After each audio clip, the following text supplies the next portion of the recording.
Assalamualaikum warahmatullahi wabarakatuh. Perkenalkan, saya Tony Andriansyah, calon guru penggerak Angkatan 11. Dari SDN 2 Tanjung Jaya Kabupaten Ciamis. Pada kali ini saya akan menjelaskan budaya positif pada koneksi antar materi modul 1-4. Selamat menyaksikan. Kesimpulan mengenai peran saya dalam menciptakan budaya positif di sekolah. Guru yang profesional adalah guru yang memiliki kemampuan mewujudkan budaya positif di sekolah. Pemahaman budaya positif di sekolah dibuktikan dengan kemampuan penerapan konsep-konsep inti. 1. Disiplin positif. 2. Motivasi perilaku manusia. Hukuman atau penghargaan. 3. Posisi kontrol restitusi. 4. Keyakinan sekolah kelas. 5. Segitiga restitusi. 6. Keterkaitan materi sebelumnya. Disiplin positif. Disiplin positif merupakan unsur utama dalam terwujudnya budaya positif yang kita cita-citakan di sekolah-sekolah kita. Sebagai pendidik, tujuan kita adalah menciptakan anak-anak yang memiliki disiplin diri sehingga mereka bisa berperilaku dengan mengacu pada nilai-nilai kebajikan universal dan memiliki motivasi intrinsik, bukan ekstrinsik. Tahapan disiplin positif.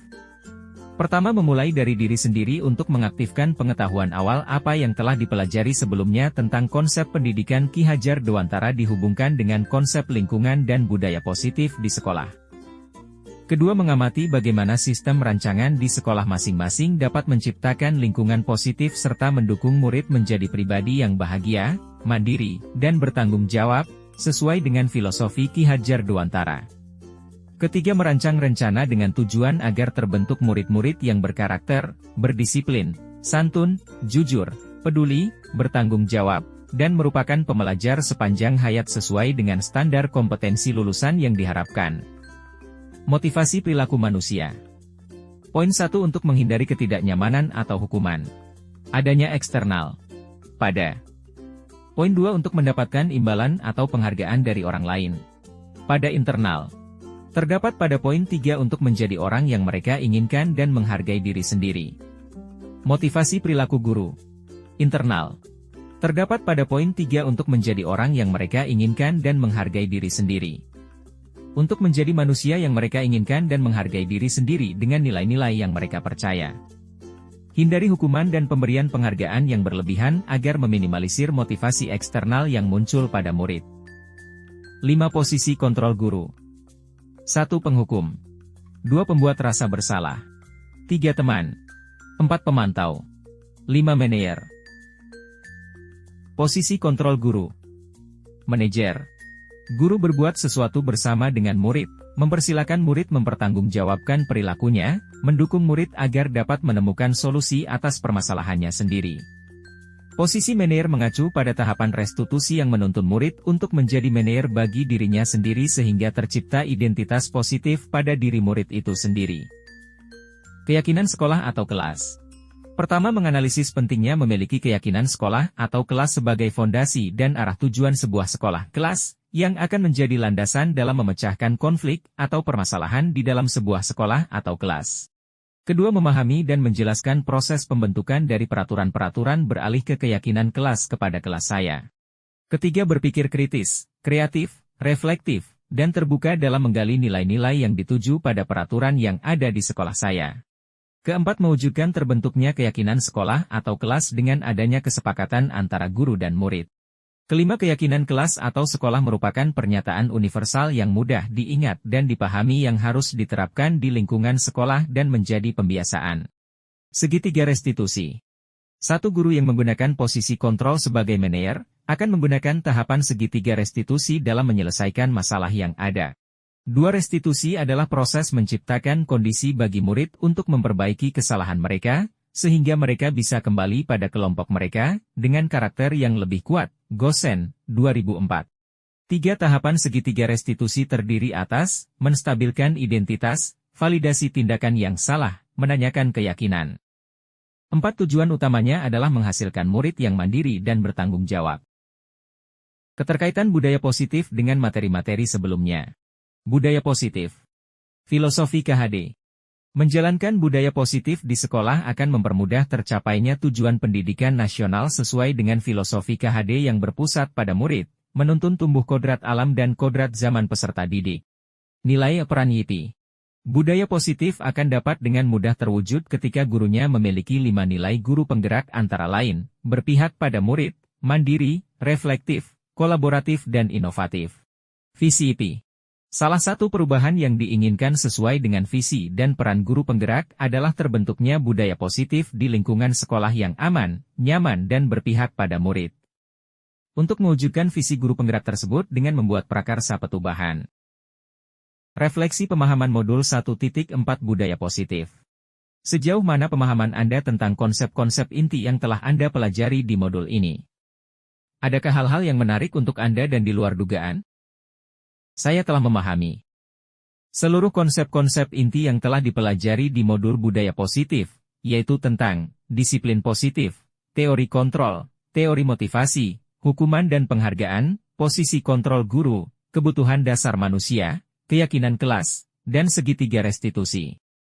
Seluruh konsep inti tersebut harus benar-benar dipahami sebagai pengetahuan, diimplementasikan dalam tindakan, dan dibagian sebagai praktek baik pada rekan-rekan di sekolah. Hal yang menarik bagi saya adalah, ternyata hukuman dan penghargaan tidak efektif untuk diberikan kepada siswa. Ada 5 posisi kontrol guru dalam menangani siswa yang bermasalah. Saat ini saya lebih banyak di posisi guru sebagai teman dan guru sebagai pemantau. Kedepannya saya akan selalu berusaha untuk menempatkan diri di posisi guru sebagai manajer. Dengan mengetahui kebutuhan dasar manusia, kita bisa memetakan motivasi yang dilakukan seorang siswa saat ia berbuat sesuatu yang tidak sesuai dengan aturan keyakinan sekolah. Keyakinan kelas ternyata berbeda dengan aturan kesepakatan kelas.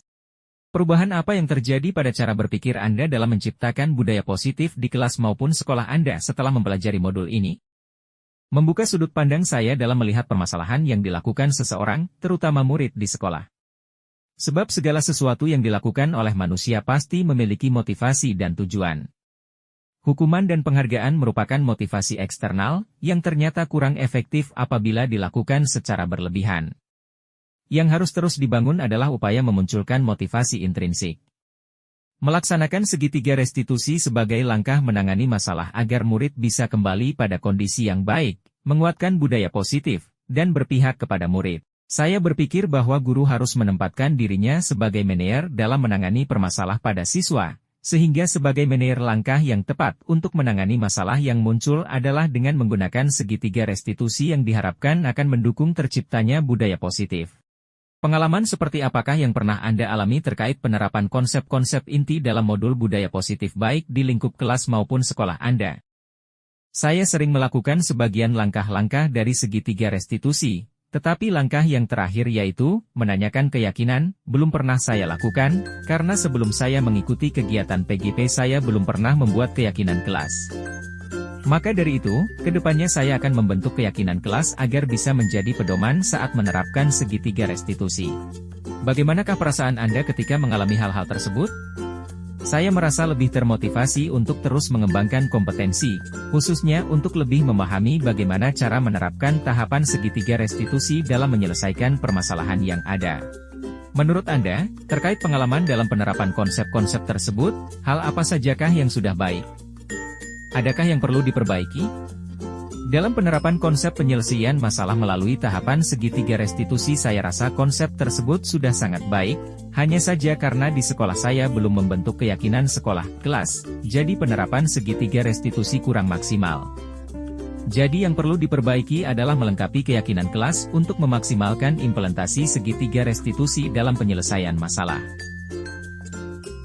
Sebelum mempelajari modul ini, ketika berinteraksi dengan murid, berdasarkan 5 posisi kontrol, posisi manakah yang paling sering Anda pakai, dan bagaimana perasaan Anda saat itu?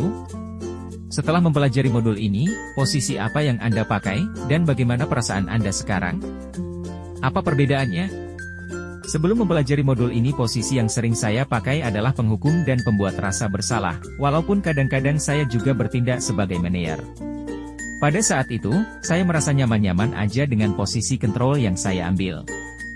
Setelah mempelajari modul ini, saya terus berupaya agar posisi kontrol saya dalam menangani sebuah masalah adalah sebagai manajer. Dan saya sangat merasa senang ketika dapat menangani masalah dengan memposisikan diri sebagai manajer, karena anak yang bermasalah terlihat lebih baik reaksinya daripada ketika saya menjadi penghukum. Sebelum mempelajari modul ini, pernahkah Anda menerapkan segitiga restitusi ketika menghadapi permasalahan murid Anda? Jika iya, tahap mana yang Anda praktekkan dan bagaimana Anda mempraktekannya?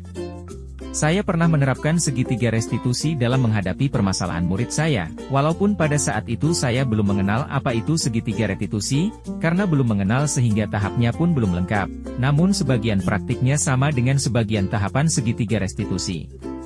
Saat itu saya hanya menerapkan di bagian menstabilkan identitas dengan cara menanyakan penyebab dan kejadiannya seperti apa, juga dengan mengatakan, semua orang pasti pernah berbuat salah, dan saya juga memvalidasi tindakan yang salah. Namun tahapan yang ketiga yaitu menanyakan keyakinan, belum saya lakukan karena memang di sekolah saya belum ada yang namanya keyakinan kelas. Selain konsep-konsep yang disampaikan dalam modul ini, adakah hal-hal lain yang menurut Anda penting untuk dipelajari dalam proses menciptakan budaya positif baik di lingkungan kelas maupun sekolah? Hal lain yang menurut saya penting untuk dikembangkan dalam proses menciptakan budaya positif di kelas dan di sekolah adalah melakukan kolaborasi dengan semua warga sekolah dan orang tua siswa serta komite sekolah agar budaya positif di sekolah dan di kelas dapat lebih mudah tercipta.